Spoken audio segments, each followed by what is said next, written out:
අයිබෝන් සියලු දෙනාට අපි 10 ශ්‍රේණියේ ගණිතය ප්‍රශ්න පත්‍රයේ මොඩල් පේපර් 1 තමයි සාකච්ඡා කරන්න සූදානම් වෙන්නේ. ඔයාලට දීලා තියෙන ටිප් එකේ පළවෙනි පේපරේ ඔයගොල්ලෝ මේනකොට කරලා අවසానයි. මේ පේපරේ සාකච්ඡා කරන්න තමයි අපි හදන්නේ.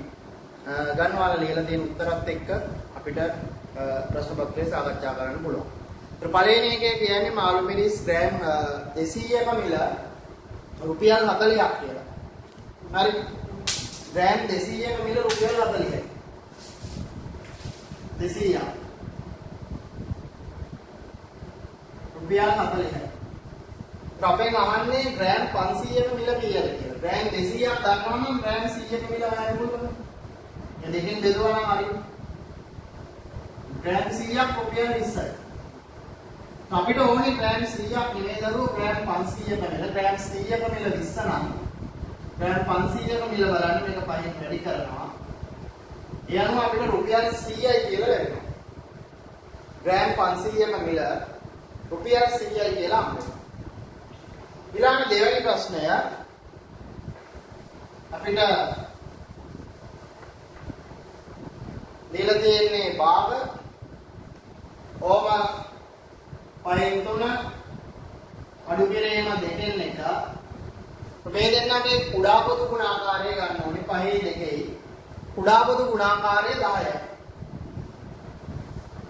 මේ 10ට තියෙනවා 5 2ක් 2ක් 3 6යි 10ට 2ව 5යි 5ක් 1 5යි 5ක් අඩු නම් 1යි ඒක 10න් 1යි කියලා අපිට පිළිතුර ලැබෙනවා 10න් 1යි තුන්වෙනි ප්‍රශ්නේ මේ රූපයක් දෙනවා. ඔයාගේ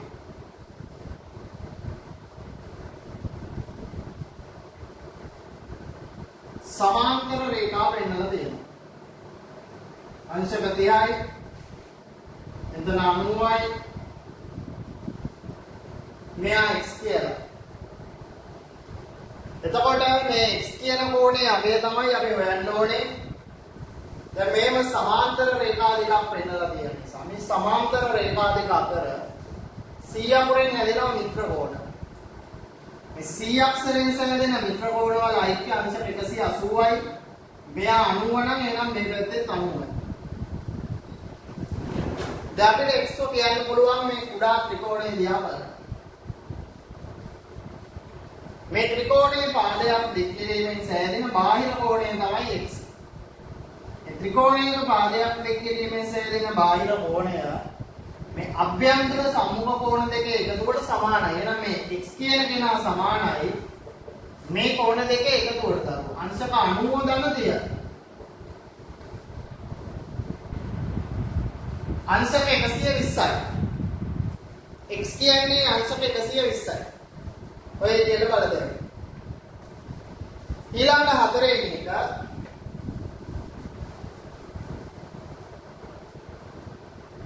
අපි ගත්තොත් ආදේශ කිරීමක් 2x ධන y වර්ගය.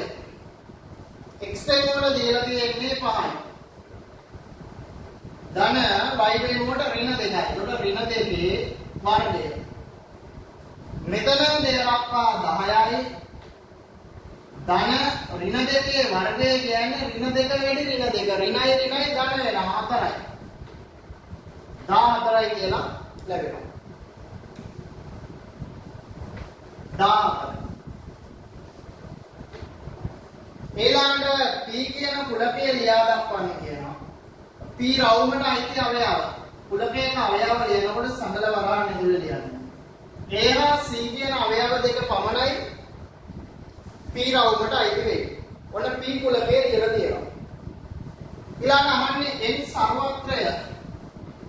n කියන්නේ අවයව සංඛ්‍යාව, n සර්වත්‍රය කියන්නේ සර්වත්‍ර කුලකයේ අවයව සංඛ්‍යාව. මේ සමස්ත කුලකයට අවයව කීයක් තියෙනවා? ඔක්කොම 7යි. n සර්වත්‍රය 7යි කියලා හම්බෙනවා. කොහොම ගත්තේ?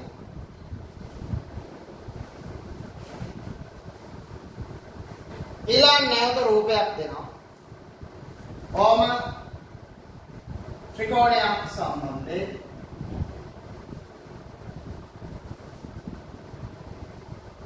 පාද දෙකක් සමානයි. මේ පාද දෙකක් සමානයි 35යි. මෙයා x.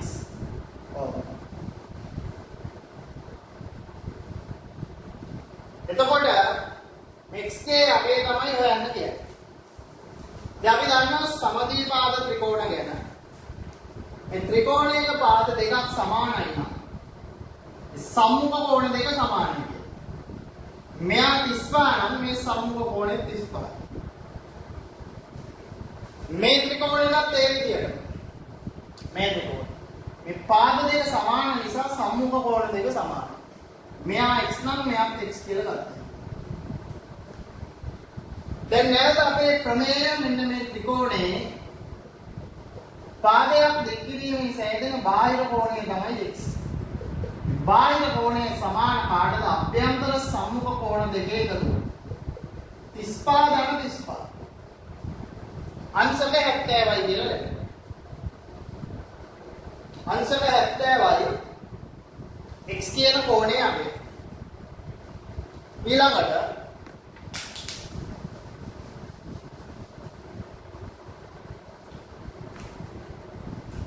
ස්වර්ගය ඍණ 8x ධන a සමානයි x ඍණ b වල වර්ගය.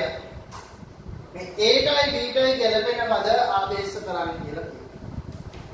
දැන් අපි මේ 8 දිහා බැලුවාම අපිට තේරෙනවා මෙතෙන්ට එන්න ඕනේ 4. x ඍණ 4 වර්ගය තිබ්බනම් බලන්න මුල් පදයේ වර්ගය x වර්ගය. පද දෙකේ ගුණිතය 4x දෙකෙන් වැඩි කරාම ඍණ 8x. ධන අගපදයේ වර්ගය කියන්නේ ඍණ 4 වර්ගය 16යි නම් a සමානයි 16යි. b වෙනුවට අපි දන්නේ 4. a 16යි b 4යි.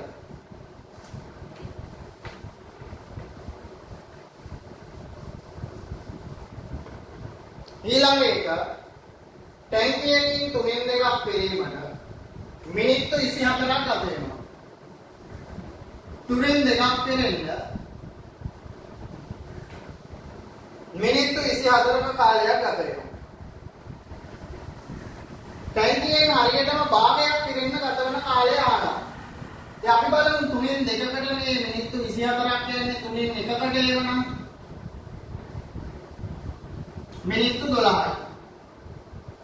මුළු ටැංකියම පිරෙන්න 3/1ක් මිනිත්තු 12යි නම් 3/3ක් කියන්නේ මිනිත්තු 36යි. සම්පූර්ණ ටැංකිය පිරෙන්නේ මිනිත්තු 36ක් යනවා නම් ටැංකියෙන් භාගයක් පිරෙන්න මිනිත්තු 18ක් තමයි වෙන්නේ. මිනිත්තු 18යි.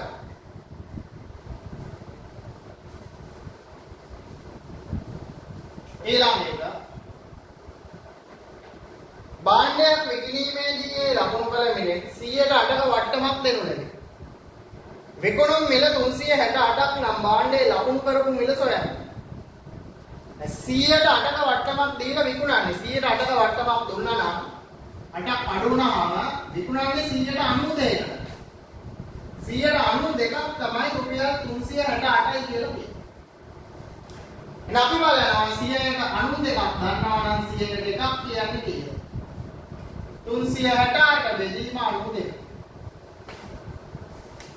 කෙලිම 92 ඒවා 4යි. 100ට එකක් කියන්නේ රුපියල් 4යි. එමනම් විකුණුම් මේකේ ලකුණු කළ මිල 100ට 100යි. 100ට එකක් දන්නවා නම් 100ට 100ක් බලන්න 100ෙන් වැඩි කරා. රුපියල් 400යි කියලා ලැබෙනවා. කොහොමද? ඊළඟ අසමානතාවයක් තියෙනවා. දාගෙන x වෙන දෙක විශාලයි ඍණ 3යි. මේ ඍණ දෙක යනවා එහා පැත්තට. ධන දෙක එනවා. x විශාලයි ඍණ 1යි. මෙන් සංඛ්‍යා රේඛාව.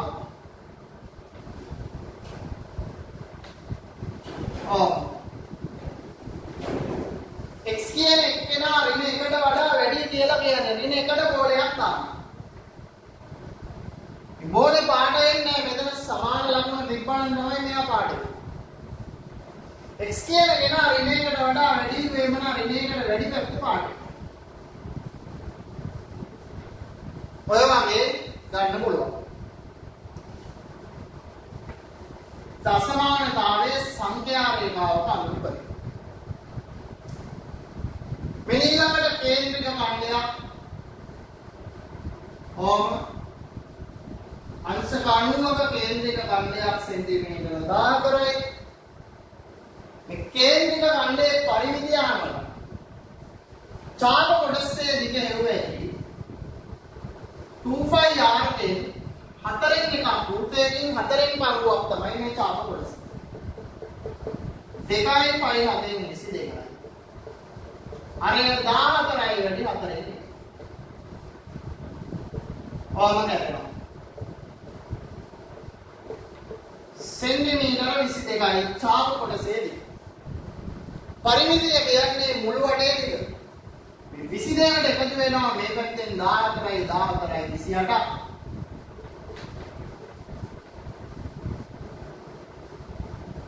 सेंटीमीटर 50යි කියලා හම් වෙනවා පරිමිතිය. ඊළඟ වර්ගමූල 41 යගේ පළමු සන්නිකර්ෂණය දැක්වීම සඳහා වඩාත්ම සුදුසු අගය වර්ගමූල 41ට ආසන්නම පිළිතුර විදිහට තියෙන දරුව 6.4. 6.4යි උත්තරේ. ඊළඟ අපිට මේම නැවත රූපයක් හම් වෙනවා.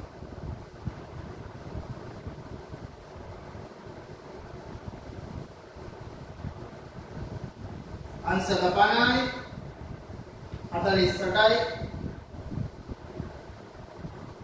වෙනම් කළා තියෙනවා AB P එතන C QD කියලා ABP කෝණය අගය. ABP කෝණය අගය කියන්නේ මේ බාහිර කෝණය අගය තමයි යන්නේ.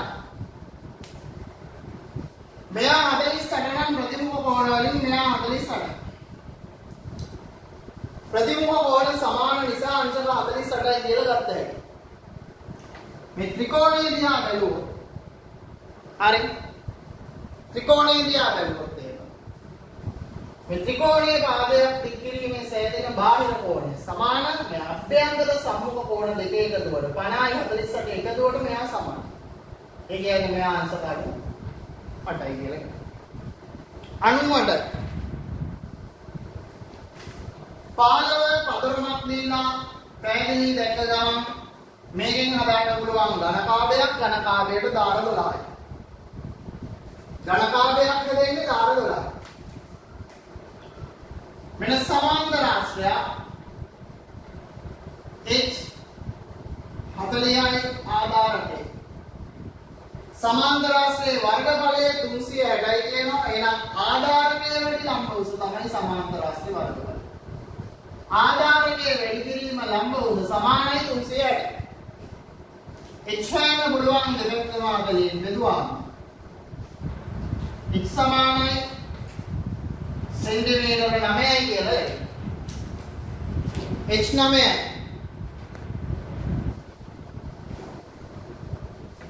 සමාන්තර ආශ්‍රය වර්ගඵලය ආධාරකයේ වැඩි කිරීම ලම්බ උස.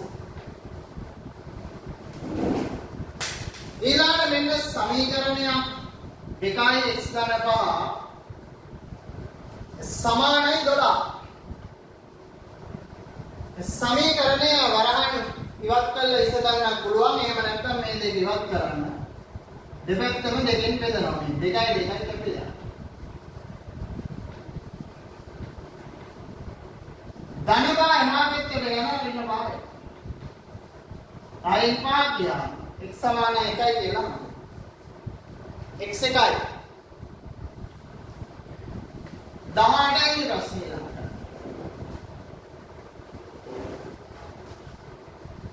නැවත ත්‍රිකෝණයක් දෙනවා. මේ පාද දෙක සමානයි. මෙයා 70යි කියලා දෙනවා. ප්‍රතිදන්නා ත්‍රිකෝණයක මේ සමද්විපාද ත්‍රිකෝණයක් නිසා පාද දෙකක් සමානයි නම් ඊට සම්මුඛ කෝණ දෙක සමානයි. මෙයා 70 නම් මෙයා 70. දැන් මේ ත්‍රිකෝණයේ කෝණ තුනේ එකතුව අංශක 180යි. 70 ධන x 180යි. 70 140යි. x එනවා 180න් 140ක් අඩු වෙනවා. x සමානයි අංශක 40යි කියලා ලැබෙනවා. x 40. මුදලකින් 140ක් වියදම් කළ පසු රුපියල් 4800ක් ඉතිරි විය. දැන් 140ක් වියදම් කරනවා කියන්නේ දරුවෝ 160ක් තමයි ඉතුරු වෙන්නේ. එහෙනම් මේ ඉතිරි මුදල තමයි රුපියල් 4800 කියන්නේ. අපි බලමු 100ට එකක් කියන්නේ කියලා 4800 බෙදීම නැහැ.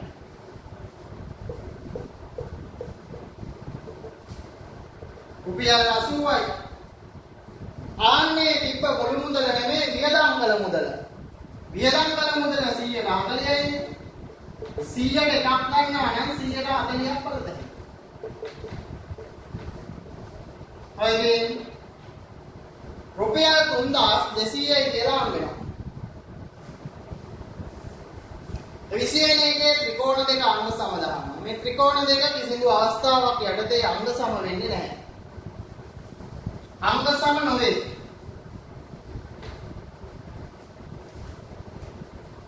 මේ ඊළඟට y ධන 5 වර්ගය වෙන 36. මේ 36 ඉන්නේ 6 වර්ගය කියලා. මේ සාධක වර්ගයේ මොකක්ද? වර්ග දෙක අන්තරයේ සාධක. වර්ග දෙක අන්තරයේ සාධක අපි දන්නවා. ඒ වර්ගයේ ඉන්න b වර්ගය කියලා දෙනවා. ඒ ධන b ඒ ඉන්න b කියලා සාධක වලට කියනවා. එක සාධකයක් ඒ ධන b. අනිත් සාධකයේ ඒ ඉන්න b. දැන් වර්ග දෙකක අන්තරයක් විදියට තියෙනවා. ඉතින් එක සාධකයක් පළවෙනි පදේ ධන දෙවෙනි පදේ. ඒ ධන අනිත් සාධකයේ පළමු පදය ඍණ දෙවන පදය. ඒ ධන b ඒ ඍණ b. මෙතන 6යි 5යි y ධන 11යි. y ඍණ 1යි කියලා. ඔන්න සාධක වෙන වෙන විදිහ වර්ග දෙකක අන්තරයේ සාධක. ඊළඟට අපිට ත්‍රිකෝණයක් සුජිකෝණී ත්‍රිකෝණයක් තියෙනවා. මේක 8යි මෙයා 6යි මේ පාදය අහන්නේ එක්සිසෙන් කර්ණයේ හොයන්න පයිදකල සම්බන්ධය දාන්න. සුජිකෝණයේ අඩංගු පාද දෙකේ වර්ගවල එකතුව කර්ණයේ වර්ගයට සමානයි. සුජිකෝණයේ අඩංගු පාද දෙකේ වර්ගවල එකතුව 8 වර්ගය ධන 6 වර්ගය. මෙන්න සමානයි කර්ණයේ වර්ගයේ එක්සිසෙන් වර්ගය. 8 වර්ගය 64යි 6 වර්ගය 36යි. 100යි වර්ගය අයින් කරන්න වර්ගමූලය ගත්තාම එක්සිසෙට් කියන්නේ මීටර 10යි කියලා ලැබෙනවා. එක්සිසෙට් මීටර 10යි. ඊළඟ සම්භාවිතාවය මල්ලක සර්ව සම වේදන බෝල 24ක් තිබේ. 14ක් කළු වේදුරු බෝල වල කළු පාටේව 14යි. එන ඉතුරු ටික සුදු පාටේව 10යි. සුදු වේදුරු බෝල සංඛ්‍යාව වහන්නේ 10යි. ආම්ලෙස මල්ලෙන් වේදුරු බෝලයක් ගනී නම් මේ සුදු පාට බෝලයක් වීමේ සම්භාවිතාවය. ත්‍රොක්කම 24යි දෙන්නේ. 24න් 10ක් තමයි සුදු පාටේ. දෙවරක් කැපෙනවා 5යි 12යි කියලා. 12න් 5යි. ප්‍රශ්න දෙකයි තියෙනවා. ඊළඟ 24 කෙටි ප්‍රශ්න දෙකයි දාලා තියෙනවා.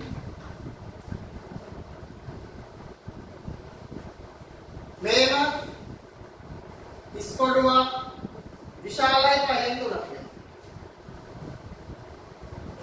මේ අසමානතාවයට ගැලපෙන්න ඉස්කොඩුවට දාන්න ඕනේ කවුද කියලා අහනවා. අපි ඉස්කොඩුවට 3 දැම්මොත් පහෙන් 3ට වඩා 3න් 2 විශාලයි. ඒක ගැලපෙනවා.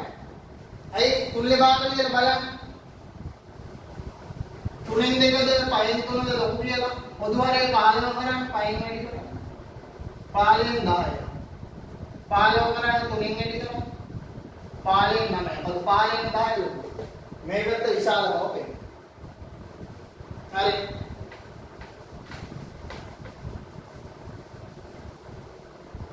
අවසාන ප්‍රශ්නේ v සමානයි u ධනයේදී මේ සූත්‍රයේ ඒකට කරන්න කියන්නේ u එහා පැත්තට දානවා. v ඍණ u ad a කියන පදේ උක්ත කරන්න නම් dy කරන්න ඕනේ සඳහා t ගෙන් බෙදෙනවා. එන්න ඒ ගණයනවා ඒ සමානයි v ඍණ u බෙදීම t කියලා.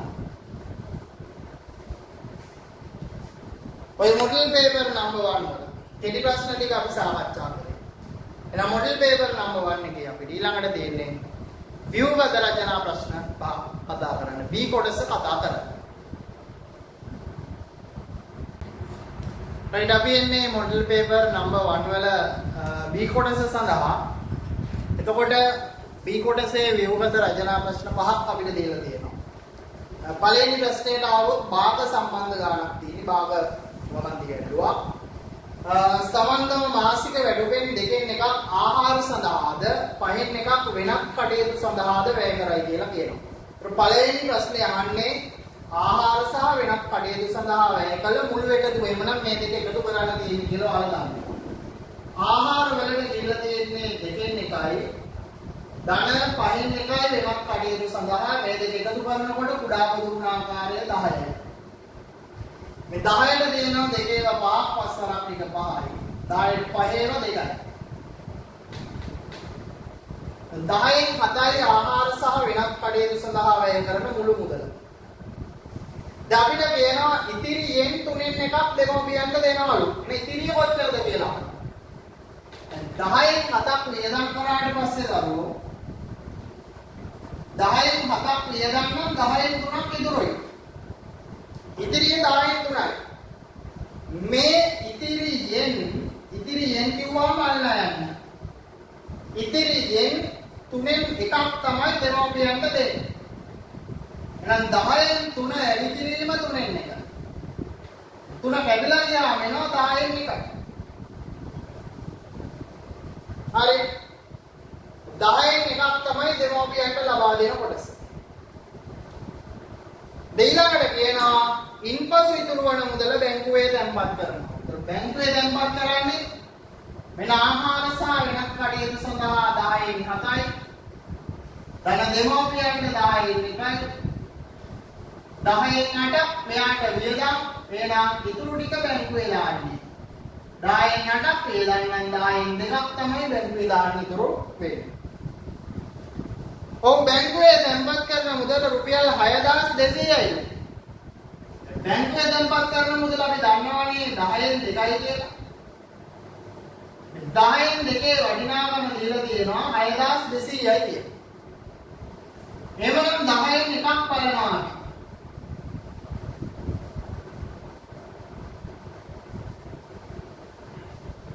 මුළු වැටුප කියන්නේ 10න් 10යි.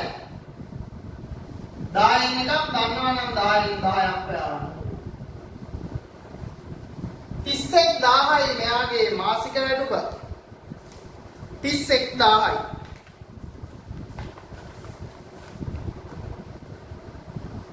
ඔන්න පළවෙනි ප්‍රශ්නය සඳහා පිළිතුරු.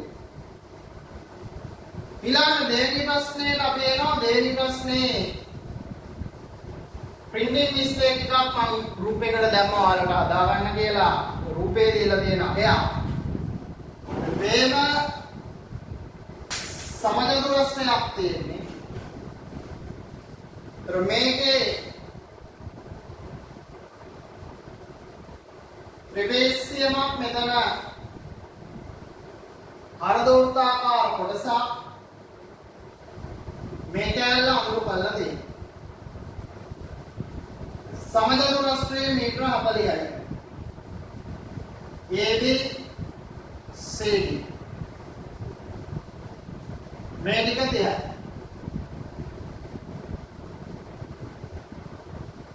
මෙතනක් 40යි මේ ටිකක් 40යි කියලා දීලා දෙනවා. මොකද මේක කපන්න මේක 40 නෙවෙයි මෙතන 28යි දාන්න. මේ ත්‍රිපිටකයේ මේ දිග 28යි කියලා තමයි ගන්න. අර්ධ වෘත්තයේ අරේස යන්න කියලා කියනවා. මේ කැලි දෙක 6යි කියලා දෙනවා. අපි දන්නවා මේ සම්පූර්ණ භාගය 40යි 40න් මේ 6යි 6යි කැලි දෙක 12 අඩු වුණාම මේ ටික 28යි. දැන් 28 දෙකට බෙදුවාම අරේ 14යි. මීටර 14යි අර්ධ වෘත්තයේ අරේ. මේ සමජතුරස්‍ර උද්‍යානයේ වර්ගඵලය සමජතුරස්‍රයේ පාදයේ දිග 40යි දිග වැඩි වීම දිග 40 වැඩි 40.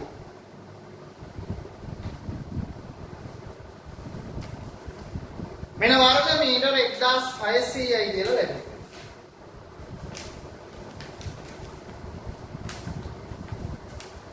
අනුරුපරයේ කොටස වාහන නැවැත්වීම සඳහා වෙන් කර ඇත. එම කොටසේ වර්ගඵලය සොයන්න. මේ අනුරුපර ටිකේ වර්ගඵලය හොයන්න නම් මෙන්න මේ ත්‍රිපිටකයේ වර්ගඵලය හොයලා ත්‍රිපිටකයෙන් මේ අර්ධ වෘත්තයේ වර්ගඵලය අඩු කරන්න ඕනේ. මුලින්ම ත්‍රිපිටකයේ වර්ගඵලය හොයනවා. මේක ටිකක් දිගට එන නිසා තමයි ලකුණු පහක් මේ කොටසට වෙන් කරන්නේ. මේ ත්‍රිපිටකයේ වර්ගඵලය හොයන්න පුළුවන් අපිට සමාන්තර පාද දෙකේ එකතුව ගන්න. මේ පාදය 40යි මේ පාදය 28යි. සමාන්තර පාද දෙකේ එකතුව බෙදීම දෙක වැඩි කිරීම ලම්බ උස 30යි. හරිද?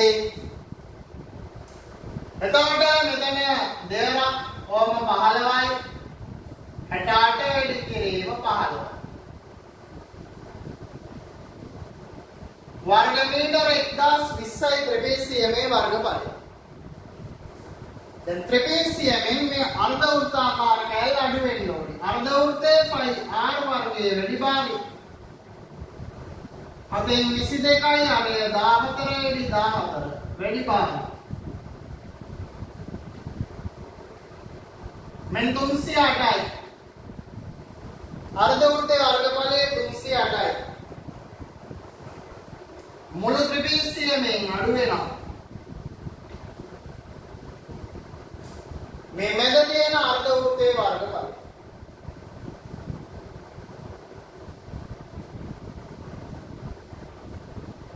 වර්ග මීටර 712යි කියලා. අවස්ථාන කොටස AD සහ DC මායිම් වන පරිදි අරය මීටර 7ක් වූ පොකුණක් තැබීමට අවශ්‍ය වේ. ඒ පොකුණ රූපේ ලකුණු කරන්න කියනවා. AD සහ DC මායිම් වන පරිදි පොකුණක් හදන්න ඕන. අරය 7යි. මෙයා තමයි පොකුණ. මේ පොකුණේ පරිවිදි ආන්නේ. තර පොකුණ දරුවෝ වෘත්තයෙන් 4න් පංගුවක් නේ 2πr ගෙන් 4න් එකයි. අරය 7යි වැඩි 4න් එකයි. එන්න කැපෙනවා. චාප කොටස 11යි 11ට 7 කැලි දෙකක් එකතු.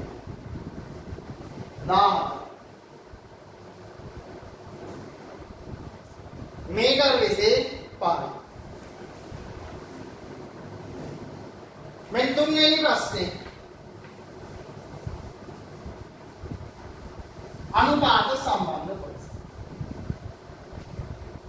පළමුණු බීමක් හදන්න අඹයුෂ මිලිලීටර 400යි අන්නාසියුෂ මිලිලීටර 200යි දෙයුෂ මිලිලීටර 50යි එකතු කරනවා. 400යි 200යි 600යි දෙයුෂ 50යි ඔක්කොම 650යි. එහෙනම් ලීටරයක් හදනවා නම් බීම දැන් මේ පළතුරු යුෂ මිලිලීටර 650 නම් ඊටු ටිකට වතුර දානවා. ඒ කියන්නේ වතුර කොච්චරද? 350යි. මිලිලීටර 350ක් තමයි වතුර දාන්නේ.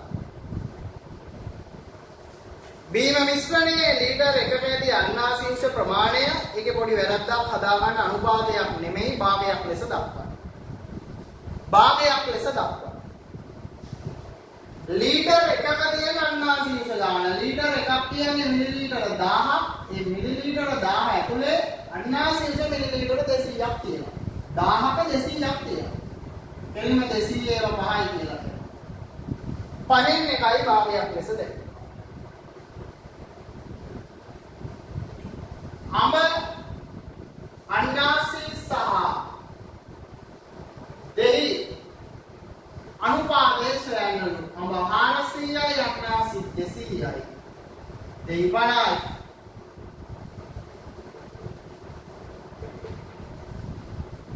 බඩේ කුඩා වෙනවා 8ට 4ට 1යි.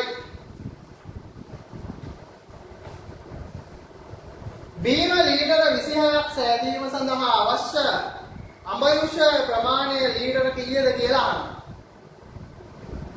දරුවෝ බීම 1 ලීටරයක් හදන්න අඹයුෂ මිලිලීටර 400ක් ඕන.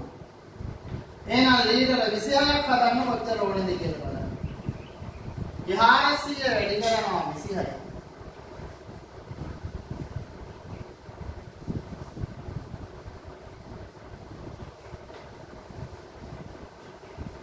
මිලිලීටර 10400යි කියලා අහනවා.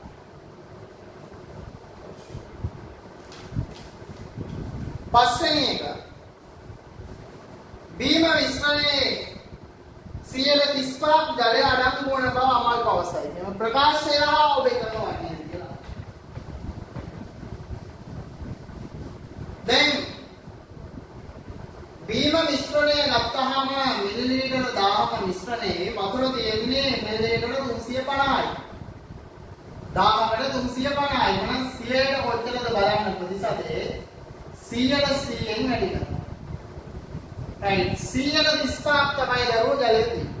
එහෙනම් මෙයාගේ ප්‍රකාශය හා අපිට එකද වෙන්න පුළුවන් වෙන හේතුව. අපි අතල පෙන්නලා තියෙනවා. ප්‍රකාශයේ සමග එකයි 135ක් ජලය දෙන්නේ. හතරවෙනි ප්‍රශ්න. මෙන්න අපි ළඟ තියෙන කුලක දෙක.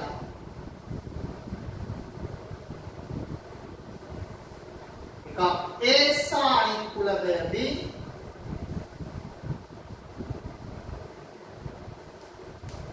A කියන කුලකේ එකක් 10ක් අතර ප්‍රථමක සංඛ්‍යා, B කියන කුලකේ එකක් 10ක් අතර උත්තේ සංඛ්‍යා. මේ කුලක දෙකටම අයිති ඒවා මෙතනට එනවා.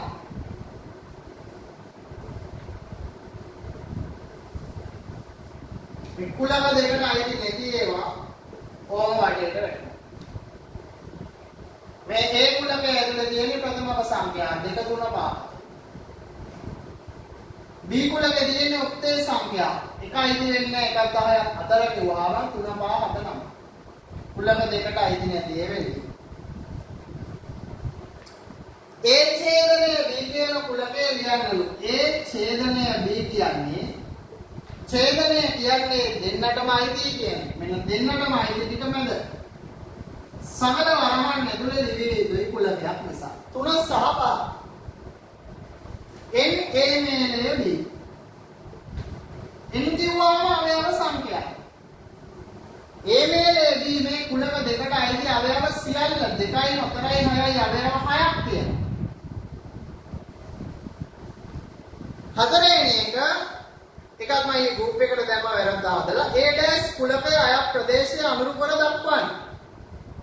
A' තමයි අනුරු කරන්න ඕනේ. A' කියන්නේ A රවුමට අයිති නැති ටික. A කියන රවුමට අයිති නැති ටික. A කියන රවුම හැර උතුරු ඒවා අනුරු කරනවා. සාමාන්‍යයෙන් ඉලක්කම් පුරෝපු වෙනරූප සටහනක් අනුරු කරනකොට ඒක ඉලක්කම් ඉදිවලින් කැපෙන්නේ නැති විදිහට ඉලක්කම් ඉතුරු වෙන විදිහට අනුරු කරන්න ඕනේ. ඒ නීතියක් නෙමෙයි සාමාන්‍යයෙන් අපි එහෙම කරන්නේ.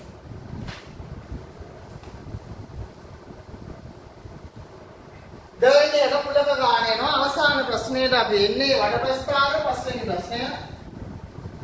මොඩල් පේපර් එකේ අන්තිම ප්‍රශ්නේ. මේම වඩ ප්‍රස්ථාරයක් දීලා තියෙනවා.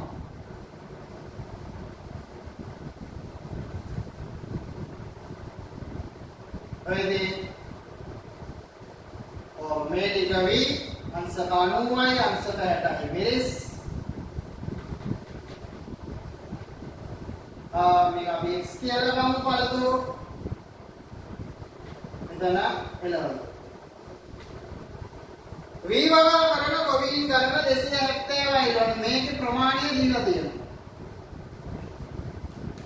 දැන් v වගා කරන කට්ටිය අංශක 90යි මේ අංශක 90 වටිනාකම තමයි ගොවීන් 270. පළවෙනි ප්‍රශ්නේ යන්නේ එක අංශකයකින් කීයක් නිරූපණය වෙනවා. අංශක 90කින් 270 වෙන අංශක එකකින් බලන්න මෙයා 90ෙන් බෙදනවා. අංශකයකින් ගොවීන් 3 දෙනෙක් තමයි නිරූපණය වෙන්නේ. එළවලු සහ පළතුරු වගා කරන ගොවීන් ගණන සමාන නම් කෝණය ගණනය කරන්න. එළවලු පළතුරු රයිට් දෙකටම xx කියලා දාගන්න. 90 දැන 60 දාන්න. මේ කෝණ දෙකම xx වඩවස්ථානයේ සම්පූර්ණ කෝණවල එකතුව අංශක 360යි. මේ දෙන්න 150යි. මෙන්න 2x එනවා 360න් 150ක් අඩු.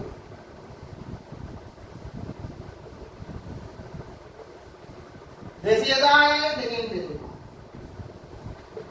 x කියන කෝණය 105යි කියලා. මිරිස් වගා කරන ගොවීන් ගණන. දැන් එක අංශකයක වටිනාකම ගන්න නිසා පුළුවන්. එක අංශකයකින් ගොවීන් 3 දෙනයි. මිරිස් වගා කරන කට්ටිය අංශක 60යි. එක අංශකයක් 3 දෙනයි නම් අංශක 60ක්. ගොවීන් 180යි. මුළු ගොවීන් සංඛ්‍යාව අහනවා ඒකත් මේකෙන් හොයන්නේ.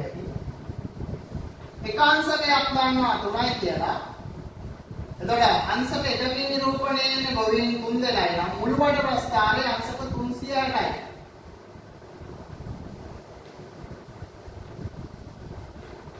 එක අංශකයක් ගොවීන් 3 දෙනයි නම් සමස්ත වඩ ප්‍රස්ථාරයේ අංශක 360න් ගොවීන් 1080ක් නිරූපණය කරනවා. එළවලු වගා කරන ගොවීන් අතරින් 120ක් කරකාපල් වගා කරනවා. එළවලු වගා කරන කට්ටියගෙන් 120ක්. දැන් එළවලු වගා කරන කට්ටිය කීයක් ඉන්නවද? මෙන්න එළවලු වගා කරන කෝණයේ අංශක 105යි. එළවලු වගා කරන කට්ටියගේ කෝණයේ අංශක 105යි කියලා අපි හොයනවා. එක අංශකයකින් ගොවීන් 3 දෙනයි නම් අංශක 105කින් කොතරද කියලා බලමු. ගොවීන් 315ක් ඉන්නවා. මේ 315 දෙනාගෙන් 120ක්. මේ එළවලු වගන ගොවීන් 315 දෙනාගෙන් 120ක් කරකාපල වගා කරනවා. එහෙනම් කොච්චරක්? පයින් බෙදෙනවා වසරක්. මෙතන 6යි 30යි 15කට 3. අංශක 63ක් අර්ථාපල වගා කරනවා. එළවලු වවන කට්ටියගෙන් අංශක 63ක් අර්ථාපල වවන. ඒක වඩ ප්‍රස්ථාරයේ නිරූපණය කරන්න කියන්නේ. මේ අංශක 63 ප්‍රදේශය.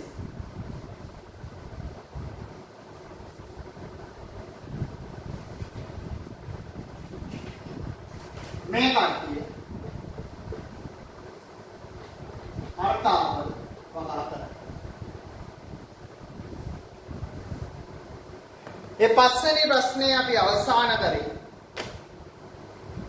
එමනම් මොඩල් පේපර් නම්බර් 1 වල එච්චරයි ප්‍රශ්න දෙන්නේ.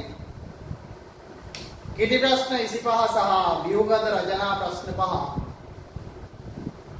සාකච්ඡා කරලා අපි අවසන් කරේ. එතකොට ඊළඟ මොඩල් පේපර් අංක 2 සඳහා ඔයගොල්ලන්ට යන්න පුළුවන්. ඉදිරි සතියේදී අපි සාකච්ඡා කරන්න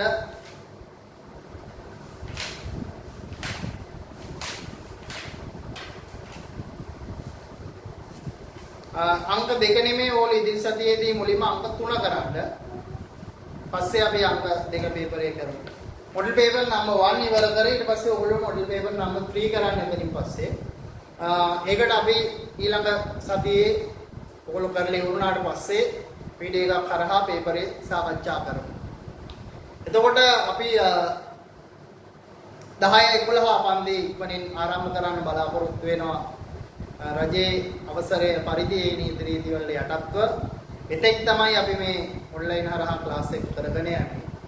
ඒතර ඔන්ලයින් කිරීමේදී ඔයාලට භාවිතා කරන්න පුළුවන් පහසුම ක්‍රමය තමයි මම මේ අනුගමනය කරන්නේ. Zoom වගේ ඇප්ලිකේෂන් භාවිතා කරනකොට විවිධ අපහසුතා තියෙනවා ළමයින්ට. අපි කියන වෙලාවටම ළමයින්ට ඔන්ලයින් ඉන්න අමාරු තත්ත්වයක් තියෙනවා. ජංගම දුරකථන ඔයාලගේ පෞද්ගලික භාවිතය සඳහා වෙන් කරලා නැහැ. දෙමව්පියෝ රැකියාව වලට යනවා රැයට ළමයින්ට දුරකථන ලැබෙන්නේ. ඒ නිසා ඒ වගේ විවිධ ගැටලු තියෙන නිසා මේ YouTube හරහා මම කරගෙන යන්නේ. එතකොට ඔයාලට දවසේ පහසු වෙලාවක වීඩියෝ එක බලන්න පුළුවන්. ඒත් මම සීමිත කාලයක් තියලා වීඩියෝ එක ප්‍රයිවට් දානවා.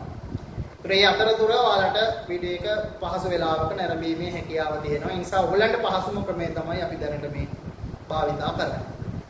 හොඳයි. එමනම් මේ ටික තමයි අපි අද දවසේ සාකච්ඡා කරන්නේ. මොඩල් පේපර් නම්බර් 3 සමග අපි ඉදිරි සතියේදී මුණ ගැසෙමු. සියලු දෙනාට සුබ දවසක්.